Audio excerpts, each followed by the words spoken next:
Hi friends, అందరికీ నమస్కారం. ఆదివారం నాటికి వినాయక చవితి ప్రారంభమై 5 రోజులైందని మా చిన్న వినాయకుని తీసుకెళ్ళి నిమజ్జనం చేసామండి. నిమజ్జనానికి ముందు షాద్విక్ అలాగే పాప కూడా బుజ్జి వినాయకుడితోటి కొన్ని ఫొటోస్ తీసుకున్నారు.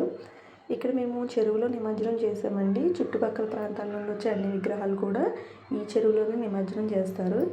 ఈ విధంగా మేము నిమజ్జనం చేయడం ఇదే ఫస్ట్ టైం అండి. ఇక్కడ అంటే అమీన్పూర్లో మేము ఫస్ట్ టైం వినాయక చవితి అయితే చేసుకున్నాము. అందుకే ఇక్కడ ఈ చెరువులోకి తీసుకొచ్చి నిమజ్జనం చేసామండి. నిమజ్జనానికి ముందు వినాయకుడికి కొన్ని పూజలు చేసి కొబ్బరికాయ కొట్టారు. తర్వాత వినాయకుడిని తీసుకుని వెళ్ళి షాద్విక్ అలాగే నాన్నగారు నీటిలో నిమజ్జనం చేశారు. అప్పుడు షాద్విక్ అడుగుతున్నాడు, ఎందుకు అలా చేస్తున్నారు అంటే వాళ్ళ అమ్మ దగ్గరికి పంపిస్తున్నాము అని చెప్పారండి. కానీ చాలా మిస్ అయ్యాడు పాపం షాద్విక్ గణేష్ని. ఎందుకు అలాగా మనమే ఉంచేసుకుందాము అని అడుగుతున్నాడు అనమాట. ఎమోషనల్ అయిపోయాడు వాడు. ఇంక తీసేసుకుందాం అన్నట్టు ఆ చెరువులో చేతులు కూడా పెట్టాడండి. మళ్ళీ అందుకొచ్చేసాడు ఇంకా. కానీ పాపం వదలాలని లేదు షాద్విక్ అసలని. ఇంకా మా చుట్టుపక్కల ఉన్న ప్రాంతాల్లో ఇప్పుడు మేము పెద్ద విగ్రహం దగ్గరికి అయితే వెళ్ళామండి.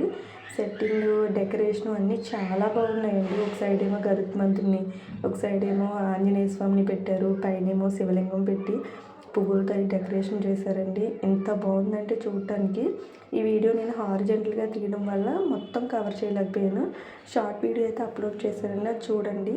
ఫుల్గా కనిపిస్తుంది గణేష్ విగ్రహం కూడా. 3 గుర్రాల మీద మన వినాయకుడు ఎంత రాజసంగా ఉన్నాడంటే చాలా నచ్చిందండి మాకు ఈ విగ్రహం కూడా. చాలామంది వచ్చారు, ఎందుకంటే ఆదివారం వెళ్ళాము కదా, ఆదివారం కాబట్టి చాలామంది వచ్చారు. చూడండి, చుట్టూ డెకరేషన్ కూడా చాలా సింపుల్గా నీట్గా హడావుడి లేకుండా ఉందన్నమాట. అదొక రాజ దర్బార్లా అనిపించింది లోపలికి వెళ్ళగానే.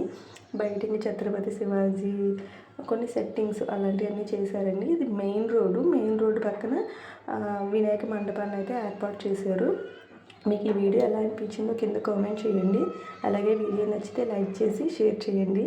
మరిన్ని ఇంట్రెస్టింగ్ వీడియోస్ కోసం నా ఛానల్ని సబ్స్క్రైబ్ చేయండి. Thanks for watching.